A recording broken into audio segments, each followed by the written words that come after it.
Bir ülkede patlayan bir finansal kriz neden kilometrelerce uzaktaki başka bir ekonomiyi de sarsar? 2008'deki ABD'de patlayan konut balonu Avrupa'yı neden etkiledi? İşte bunun adı finansal bulaşıcılık, yayılma. Peki bu tam olarak nedir ve nasıl işler? Gelin birlikte inceleyelim. Finansal bulaşıcılık bir ülkede ya da bir piyasada başlayan ekonomik sorunun başka bir ülkeye ya da piyasaya hızlı şekilde yayılmasına verilen isimdir.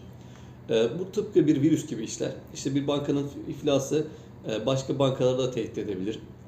Bir ülkenin borç krizi yatırımcıları korkutur ve başka ülkedeki varlıkları da satmaları neden olabilir. Bu tarz bir olumsuz haberin diğer ülkeleri de etkilemesine finansal bulaşıcılık denir. Peki nasıl yayılır? Ticaret kanalıyla yayılır. Bir ülkenin krizi o ülkeyle ticaret yapan ülkeleri doğrudan etkiler, ihracatı azalır, üretim düşer. Finansal piyasalardan dolayı etkilenir. Yatırımcılar paniklediğinde sadece bir ülkedeki değil, tüm gelişmekte olan ülkelerden paralarını çeker. Bu da zincirleme bir satış baskısı yaratır. Bu da küresel olarak bir krize sebep olabilir. Yatırımcıların davranışlarını etkiler, panik ve güvensizlik havası verir. Bazı yatırımcılar tüm riskli gördükleri ülkeleri aynı sepete koyar. Mesela Türkiye, Brezilya, işte Güney Afrika gibi ülkeleri böyle bir sepet halinde görebilir. Bu da işte birinde bir kriz çıkması durumunda diğerlerinde etkileneceğini düşünerek oradaki paralarını da çekebilir.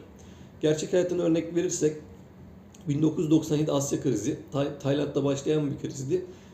Endonezya, Güney Kore ve Malezya hızla yayıldı ve hepsini etkiledi. 2008 küresel krizi Amerika Birleşik Devletleri'ndeki konut piyasasında başlayan kriz Lehman Brothers'ın batışıyla dünya çapında bir finansal depreme dönüştü. Zaten ülkemizde bir hayli etkiledi. 2008 krizinde çok fazla batan esnafımız oldu, yatırımcımız oldu diyebiliriz. Bu da zaten büyük bir örnek bizim için. Bundan sonra da en yakınımızdaki örnek yine 2020'de Covid-19 şoku vardı. Virüs sadece insanları değil küresel piyasaları da vurdu. Tüm dünyada borsalar aynı anda çakıldı. Bulaşıcıda en büyük örnek de diyebiliriz. Borsamızın fiyatlarını az çok hatırlıyorsunuzdur diye düşünüyorum. Peki bu bulaşıcıda nasıl önlem alınır? Ülkeler merkez bankaları aracılığıyla piyasaya müdahale eder, swap anlaşmaları yapar, işte IMF devreye girer. Aynı zamanda çeşitlendirilmiş ekonomi ve sağlam bankacılık sistemi de bulaşıcıya karşı tampon görevi görür. Peki biz bireysel yatırımcı olarak ne yapabiliriz? Yatırımlarımızı çeşitlendirebiliriz. İşte sadece tek bir ülkeye veya varlık türüne bağlı kalmayıp işte sepet şeklinde hareket edebiliriz.